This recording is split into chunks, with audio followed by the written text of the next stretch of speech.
morning, MK, and welcome back or welcome to another edition from News from the Nest. This is our last episode of the season from Block 8 class. This episode includes the latest on school field trips, a recap of Morris Knolls soccer, insight on general health, the Academy of Performing Arts' latest showcase, summer jobs along with summer planning, news regarding the well-known St. Francis building, and the use of ASL. Sit tight and strap in. This is a long one. Let's get started.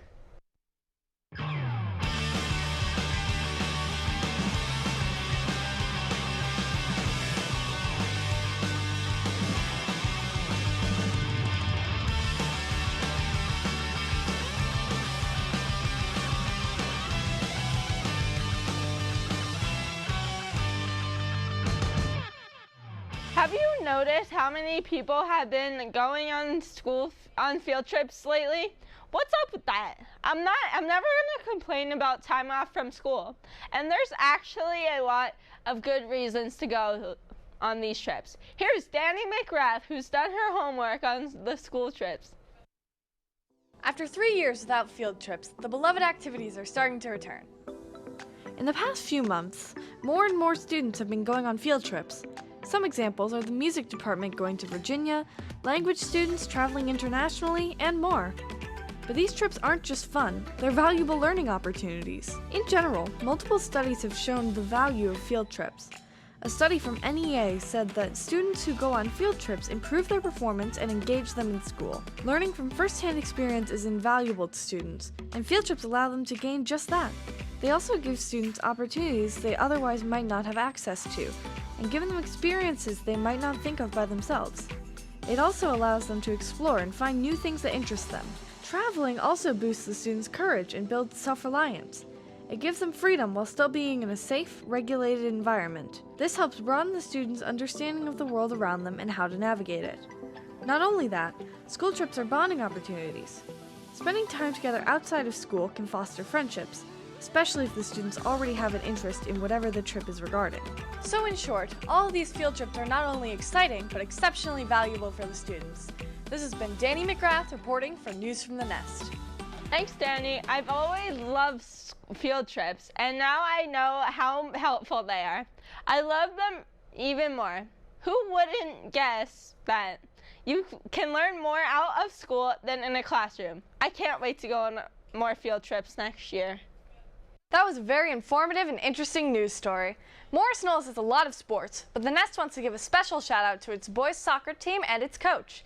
Let's listen to Daniel Glorioso's interview with Coach Magavero about this year's team.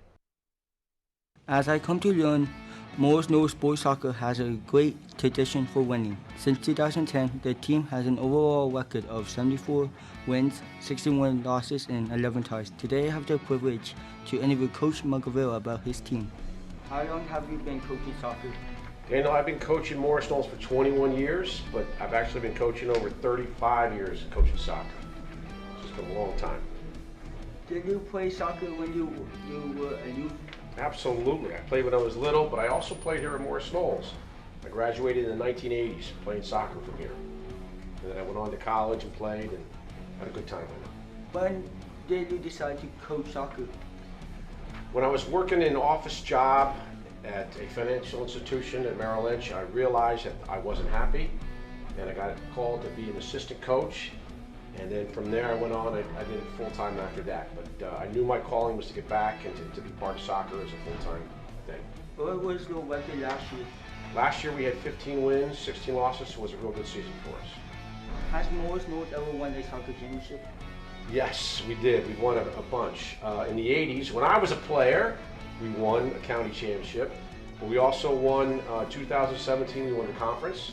And in 2018, we won the states. So we've had some good success here. Who was your mentor in soccer or favorite soccer player? Let me see, my favorite mentor, probably Pele. Do you know Pele? Yes. Yeah, he was one of my favorites. He was definitely. What is your favorite World Cup team? Oh, come on, that's the Italians, 2006 World Cup champs. Unfortunately, they haven't been in the World Cup the last couple times, but they were the champs in 2006. That's my favorite team. As you can see, Morris Knolls has a great boys soccer team and great coach. We can't wait to see next year's season. This has been Daniel Glorioso reporting for News from the Nest. Mr. Mogavero has had great success with the boys soccer team, and each year they continue to drive for success. Here at MK, we clearly have a healthy focus on performing at our best. Playing soccer is an important resource you can use to stay both mentally and physically healthy. Since the school year will be out soon, it is important to find activities you like. Here's Caitlin Grimaldi giving us the latest advice on keeping healthy. Mental health can be influenced by those around us, our situations, or family backgrounds. In many cases, if not dealt with in a serious manner, can hurt people. As the school year comes to a close, the resources of guidance counselors and teachers become limited. It's important to stay healthy and find or contact people to talk to if you ever need help. More than 50 million Americans struggle with mental health issues, showing signs as early as 14. Other than talking to a trusted adult or therapist, there are many healthy ways for you to take care of yourself. Staying fit is one of the many ways to stay mentally and physically healthy. Exercising and keeping a routine helps relieve built-up stress and anxiety by helping bump up the production of endorphins, which can improve memory, sleep schedule, and boost your overall mood. Exercise can also serve as a distraction for the mind, being able to find some quiet time to stop negative thoughts that feed depression. Along with exercising, it's important to eat healthy foods. Eating good food might help enhance your appearance. It can lower the risk of medical issues and can help you feel better overall. There are several local farmers markets in the surrounding areas, like Rockaway Farmers Market, Farmers Market Danville, and Dover's Farmer Market, which all serve several healthy food options.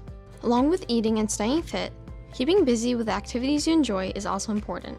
Music, art, cooking, writing, and so many other things can be fun and rewarding. Try branching out, even if it's hard to find something you like to do.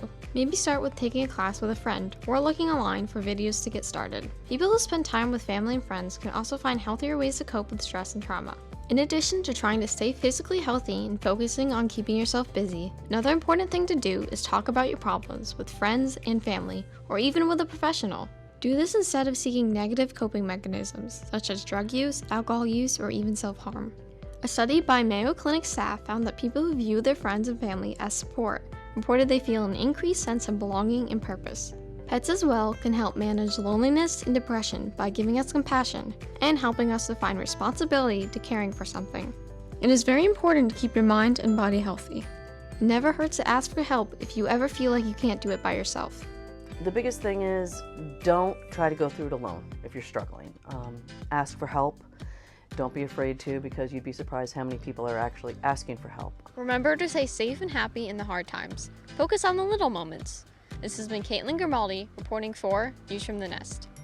People will always be willing to help, so don't think you have to do it alone.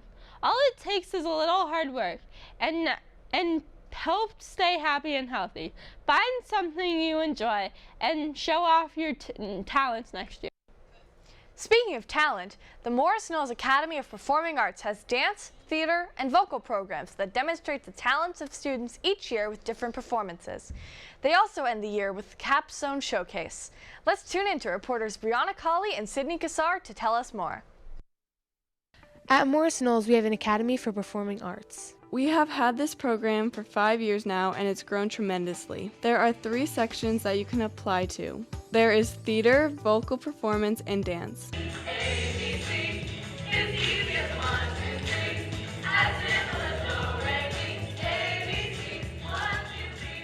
Miss Odessa is the teacher for Vocal Academy, Miss Dawn is the teacher for theater, and Miss Peluso is the teacher for the Dance Academy. They all get to have their own showcase. The students can show what they have been working on for the whole year. All the students in the academy have to perform twice a year. Something that the Dance Academy does is have a show in the beginning of January called Backstage is On Stage. It is very basic and not very involved. Then in June, they elaborate with the advancing their dances and getting costumes. For the theater performances, there is a showcase for the freshmen, one for the sophomores, and one for the juniors.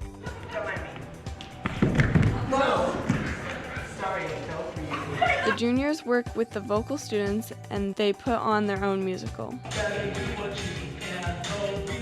They do everything for it, including the lighting all the way down to the directing. The vocal students also can show their work by showing how they can sing in a different language. They also have the option to show off their piano skills. Everyone in the Vocal Academy does a full year of piano. Anyone can come watch the showcase. It's usually advertised on flyers or their social media. Everyone in the showcase did amazing. This has been Sydney and Brianna reporting for News from the Nest.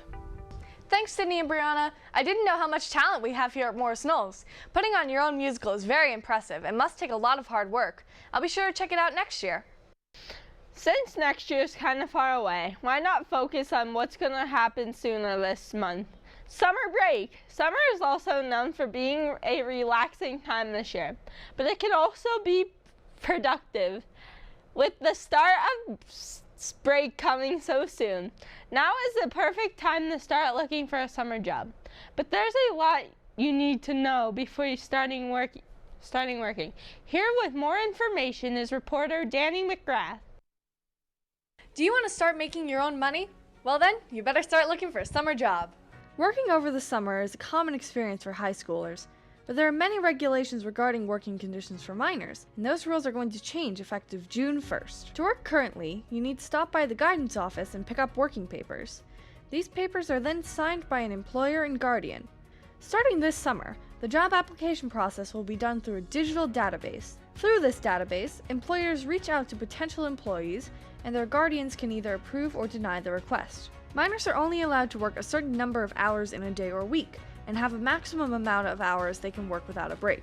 According to NJ.gov and the Campanella Law Office, the maximum amount of hours a 16 to 18-year-old can work is 50 per week, and 40 per week for under 16. The maximum hours a minor can work without a break is 6 hours. The rules regarding the hours of the day a minor is allowed to work depend on your age and the time of year. The types of jobs you can work also have regulations. Minors are not allowed to do factory work, handle heavy machinery, work at a dry cleaner, be involved in the making or selling of alcohol, or perform any job that puts the minor at risk. Most jobs are age dependent, but pretty much whenever you can take up a paper route, help out neighbors via babysitting, or shoveling driveways, or help with a family business. 14-year-olds can be cashiers or children's recreation leaders. 15-year-olds can work some food service jobs, camp counselors, or a tutor. 16-year-olds can become lifeguards, work in maintenance or cleaning, and work in all food service. 17-year-olds can be delivery drivers, and by 18, you can get more or less any job you want. All minors are allowed to volunteer, as long as the establishment follows the proper child labor laws. Some of you might be wondering how you can work if you can't drive. You can walk, bike, or carpool with a coworker, and while we don't have a great public transit system in Denville or Rockaway, it is an option. Working as a teenager is a valuable opportunity, so go out there and start making some money. This has been Danny McGrath reporting for News from the Nest. Thanks, Danny. I had no idea that rules were changing. I'll keep all of that in mind. But we need to remember that work shouldn't take up our whole summer. We still need to have some fun. This summer is going to be great. I also can't wait for summer. In no time, we can all relax and enjoy the outside weather some more. Maybe even make plans with friends or family. Either way, here's reporter Bella Quidor on summer planning. With summer around the corner, students should look forward to a nice break for rest and relaxation. Summer break allows us students to take time and relax without too much looming stress. In fact, summer actually lets us learn in a way that isn't forced. Not only can we spend some time to ourselves, but of course, summer is the chance to reach out and connect with friends. There's enough time to refresh and reset, all while still gaining valuable social lessons at any given opportunity. Speaking of opportunities, a summer job may be just what you're looking for. A summer job can boost skills and habits that are later used in future careers, plus actually getting a summer job can boost confidence in a person while also giving them an opportunity to endure the hiring process itself, training, and ultimately working a full shift or set amount of time. Likewise, a job over the summer allows connection, networking, and time management skills which are all applied throughout one's life, not just during the school year. Take it from me. I currently have a job that I got thanks to applying during the summer. It has been nearly a year of working at the shoe and sneaker barn, and I have found it really useful not only in a professional sense, but also socially because it connects me to so many different people from all over Denville, Rockaway, and other neighboring towns. Also, if related to one's future career interests, a summer job in that field can foster familiarity in the subject and come up with contacts in that sector. And who doesn't love something they can add to their resume? Not only do colleges look at that kind of stuff, but future employers as well. So think about what you're doing this summer and maybe apply to some interesting jobs near you. This has been Bella Queer reporting for News from the Nest. Thanks, Bella. I'm so excited to take time for myself and others, and maybe even find a job for some extra cash this summer. There are just so many opportunities waiting to be pursued. On the topic of new opportunities, a brand new senior facility is being built in the spot of St. Francis Residence Building, like with plenty of open spots for work. The historical St. Francis building was finally demolished to do so after many years of being a landmark in Denville. For more info on the demo, here is reporter Luca Dorshuk. I always noticed that the St. Francis building was an important part of our town, whether it was for recreational sports activities or even just a pillar of our town. Now, it's all coming crashing down. The St. Francis Residential Community Building was demolished late last year in November, with plans to replace it with a much newer building for residential senior living. Springpoint is the owner of the new property. They are a nonprofit organization that plans on building a newer facility with twice the living capacity, supporting senior living. The St. Francis building was 128 years old and was considered to be a Denville historical site, having many historical objects in the site that were taken out and brought to the Denville Museum. Denville officials were not informed about the plan for demolition until it was too late to intervene, since the property was private and did not need to disclose much to the town until the plans were finalized. This brought sorrow for many civilians and officials of Denville. Even Mayor Andes wanted to prevent the demolition. Construction for the new site should be completed before 2024 and will exist to help and house seniors and others in need of close to the Denville area. Seeing that our town is evolving, the new facility seems like a leap in the right direction, even if it costs us a historical building. This is Luca Dorshuk reporting for News from the Nest. Thanks, Luca. I can't believe they took down St. Francis after all these years. But the future is looking bright in Denville, with brand new facilities opening up. Most people don't consider the need for ASL unless you have to use it for yourself or to communicate daily. But ASL can be helpful in ways other than communicating with people who are hearing impaired. Here is reporter Cameron Wagner with benefits for learning ASL. Sign language helps people that are deaf or hearing impaired. There are more than 350 languages spoken in the United States. Around 2 million people use sign language, also known as ASL. This means it is the fourth most widely used language across the country, after English, Spanish, and Chinese. When you think of sign language, you may automatically assume it's for someone who's deaf. However, there are many people with disorders that make it difficult to communicate verbally. This includes people with ASD or autism spectrum disorder, Down syndrome, apraxia, or cerebral palsy. Babies also learn ASL because the muscles in an infant's hands develop before the ones they use for speech. This means that babies are able to communicate before they actually are able to speak. ASL has also been taught to gorillas and chimps. One of the most famous was named Coco, who passed away in 2018. Studying ASL can also create a strong appreciation for the deaf culture. Did you know that sign language is taught as a foreign language in many schools? And there are over 183 types around the world. American Sign Language is the worldwide language that everyone should learn. This has been Cameron Wagner reporting for News from the Nest. Thanks, Cameron, for giving me knowledge on ASL. If you ever think about learning sign language, the County College of Morris has instructed lessons as well as online courses you can do by yourself. Well, MK, that's our last show, and we hope that you enjoyed this season from Block 8. If you missed an episode and would like to see more from this year, go to our YouTube page following the link at the bottom of the Morris Knolls webpage. Click the News from the Nest logo and then the bell to be informed. Congratulations to all the seniors, and have a great summer, MK. This has been the best from the Nest.